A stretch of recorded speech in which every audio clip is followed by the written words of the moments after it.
you a business owner, entrepreneur, or professional? If so, we want you to apply to be a featured guest on our show.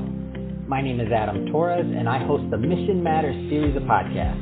I've recorded over 3,000 episodes, and we are just getting started. How do you know if you'd be a good guest to be on the show? Well, only one way to find out, and that's to apply, but I'm going to let you in on a little secret. We want guests that have a story to tell, guests with a brand, a product, or a service that can benefit my audience of listeners. If this sounds like you, go to missionmatters.com and click on Be Our Guest to apply. I'd love to talk to you and get to know more about your story. Again, head on over to missionmatters.com and click on Be Our Guest to apply. All right, now let's get into the show. Hey, I'd like to welcome you to another episode of the Mission Matters Marketing Podcast, your source for all things marketing. My name is Adam Torres. You can follow me on Instagram at AskAdamTorres to keep up with my book releases, book tour schedule, signings, all that other good stuff. Always love to connect with you there. And as always, if you'd like to apply to become a co-author of one of my upcoming books, just head on over to the website, missionmatters.com, and click on Become an Author to apply. All right, so today I have Ryan Alford on the line, and he's CEO and founder over at Radical, and he's also a host at the RADCAST Podcast. Ryan, welcome to the show. Thanks so much, Adam. Pleasure to be here. Oh, man, I love to have a fellow podcaster on the show. I'm like, oh, man, you could do the work for me today. I love it, so I'm excited to get into this. So we'll get it. We are on the other side of it. Oh, it's so much fun. So today's topic, trends in digital marketing, personal branding, and growth. And of course, I want to talk about the RADCAST because I definitely want my audience to go and check that out. And maybe just to get us started, tell us a little bit more about what you're doing over at Radical. Yeah, man. So I'm an ad guy. Call me a mad man. I've been in the business for 20 years and mainly done it for other agencies. So I worked at some of the largest shops in the country. Hill Holiday out of Boston. I was in New York and Manhattan for 6 years.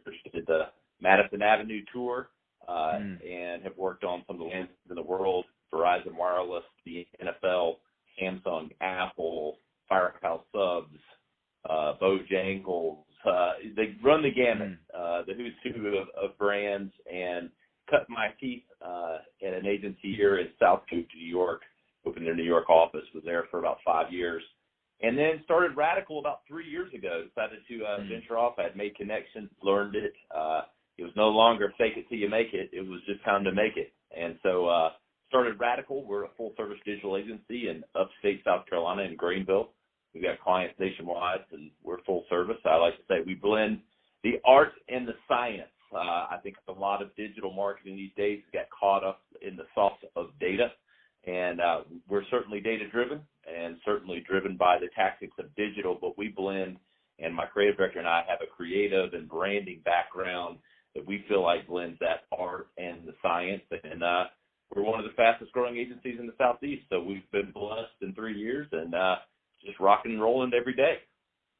Yeah, that's awesome. That's exciting, and congrats on the success. I think it's a big deal, and going down this entrepreneurship route, and it's not always easy. But now that you're experiencing the success, I mean, what kind of how has being an entrepreneur in this entrepreneurship path just benefited you in your personal growth?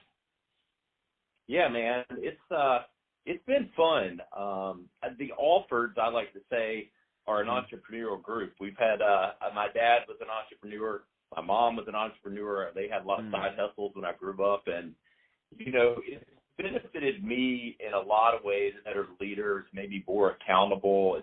It's definitely made me own both the good and the bad, because when you're an entrepreneur, there's nothing between success and failure but your own decisions a lot of times. And so it's really helped me grow personally, professionally, and but I will say I was been the product of a lot of great leadership at other positions. Entrepreneurship's gotten real cool. It's the cool thing for the cool kids, right? And there's nothing wrong with, Gen Z, Gen Xers, starting companies and being entrepreneurs. Hell, there's some very successful 22-year-olds out there that are entrepreneurs. But at the same time, I think I blend a little bit of kind of cutting my teeth for a long time and learning the ins and outs of business, and then being able to apply those practically has been really rewarding. And I think, I owe a lot of my success from learning from others. Man, that's awesome, and that's great insight. And whenever anybody tells me that, I'm like, it's the cool thing. I'm like, no, it's not. It's pain. Don't do it. Go do something else. Don't. It hurts so bad, but it feels good when you're done and you're building something. But man, those early years hurt. It's pain. It's not cool. Oh yeah. I joke around. I have both real scars and the battle scars of entrepreneurship. Man, I've failed more than anyone deserves to, but I've also been lucky enough to have some successes along the way. But it's not an easy path. It gets really magnified, all the benefits and all the things like that. But you gotta be ready to own it and be ready to be accountable. Absolutely. So let's get into, what you're seeing in the market. So what kind of trends are you seeing developing in, 2021 for either small to medium-sized businesses when it comes to their marketing? Because you're on the cutting edge of this stuff. Yeah, there's a few things. I could go down a few different rabbit holes, but I do want to focus and try to make it real practical. First, it would be criminal to kind of ignore where we're headed with security, especially, and I'm going to talk mainly from a digital marketing perspective. Certainly some of these apply universally, but we're getting to where that first-party data is becoming really important for all business, because we're about to move into a cookieless world where you're not going to be able to track and target the same way that you are. So it's really important, no matter what size you are, but certainly for small to medium business, is that you're collecting and having that one-to-one relationship with every prospect and every customer that you have. So that's, finding ways to collect data at your website, collect data through your social channels, through connections, and really leveraging that first-party data in your targeting and moving forward. Because as we get to a cookieless world, we get to a place where there's going to be less of the bells and whistles of tracking and targeting. It's going to be super hyper important that you're building customer profiles with your own data. So that's kind of number one. The second one I really point to is we've gotten to this place of what I call the democratization of content. It used to be where everything was a second TV world, where everything was fancy, multi-million-dollar shoots, and certainly video's been coming along. But you have the proliferation of 4G and 5G networks, which have allowed for video content to be shared and distributed at scale. And for small to medium business, the ability to really develop content that doesn't have to be perfect. You can get content out there in a video standpoint and get content out there in a way where you can show and display your best product, service, or benefit or differentiator in a way that can resonate with consumers, because there isn't this expectation. And COVID's even brought this about a little bit more in the world of Zoom and other things, to where there's less importance on the perfection of the content and more on the message. That's my second one. And third and final is really that overall impact of COVID and the digital transformation that you've got to be undertaking as a company. Obviously, that's an impact for large companies, but for small to medium business, if you're in a consumer-driven world, if you're not thinking about e-commerce and how to really remove friction in a digital way for your customers, whether that's your website experience about to do a really big update that's based on UI and user experience, and then everything that you do needs to be really about removing friction and creating a really easy way for people to do business with you. You've got to remove those barriers to entry. And a lot of that's, whether it's taking your product online for e-commerce or just making it easy for people to do business with you, to get their contact information to you, to explore your website, to learn more about you. And, my final PS bonus would be organic reach. There's a couple platforms out there now, both LinkedIn and TikTok are huge for organic reach right now. And what do I mean by that? Well, about 5% of your followers see your posts on Facebook or Instagram. So if you're not leveraging LinkedIn and TikTok, and then people are going, oh, it's only for the 13-year-olds. Well, TikTok's not for just 13 years old. It's growing. And no matter just about what you're doing, you should be dabbling in these experiences, especially with the reach that you can get without having to pay for it. So those are kind of my top four for small to medium business. It's awesome. Let's switch it up a bit. And these are, those are all solid things. I think if anybody takes any of those and they implement those, they should see some results. I want to get to the personal side of things, specifically the personal branding thing. So I know that you said something as we opened this. You said you kind of transitioned from the, fake it till you make it to the entrepreneur side. And so in when somebody approaches, I want to start at the approach, because I feel like I initially, I come from the world of finance, and I always had a weird thing in my head about personal branding and what it meant. I didn't set out to be a media guy, as odd as that is.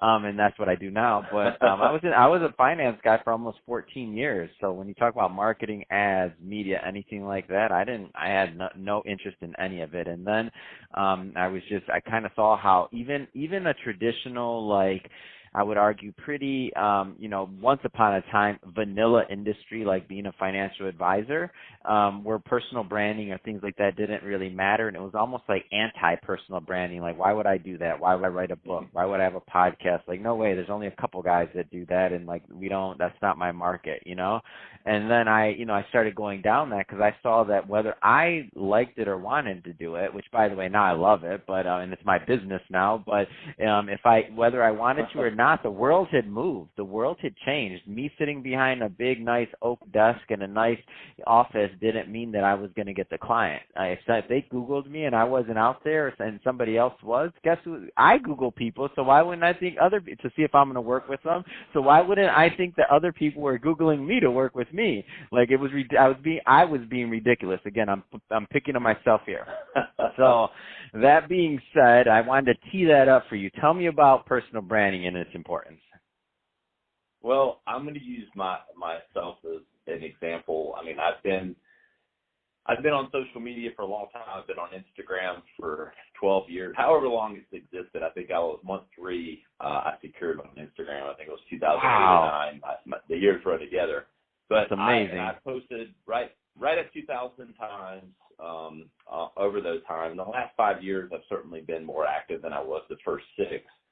But, I've built up a following. I'm Instagram verified because I'm consistent on these platforms. I've been published, all those things. But it's really been important to my business, because I bring up a couple things. And one, the way I coach clients all the time, that we don't live in a B2B or B2C world, because we do have both business and consumer-driven consumer clients. But we live in a B2H world. It's business to human. No matter what business you're in, people are doing business with people.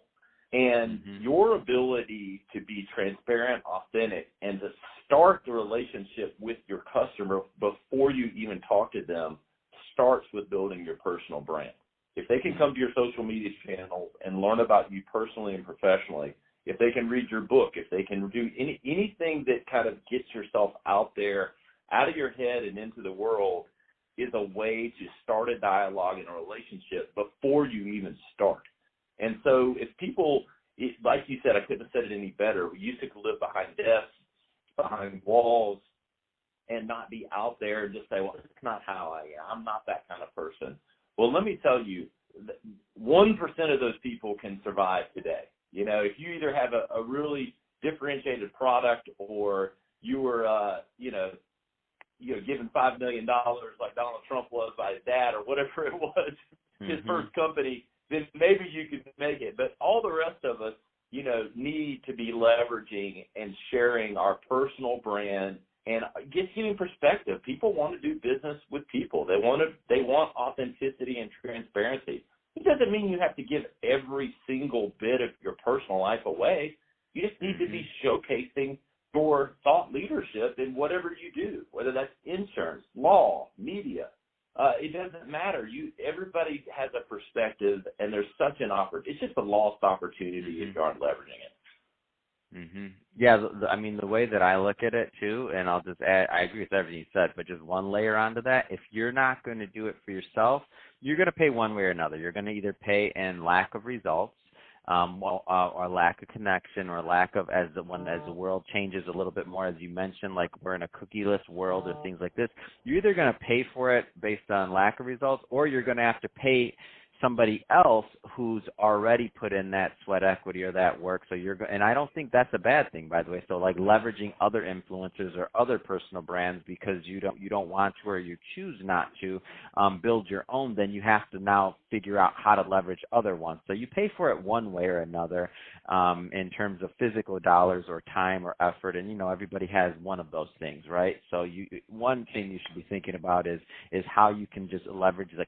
concept overall, because the idea isn't that, and I love that you bring up how long you've been doing this too, Ryan, because, 2008 or 2009 on Instagram, verify all these other things. It doesn't mean like you're going down this path, you set up an Instagram account, and all of a sudden your brand is done.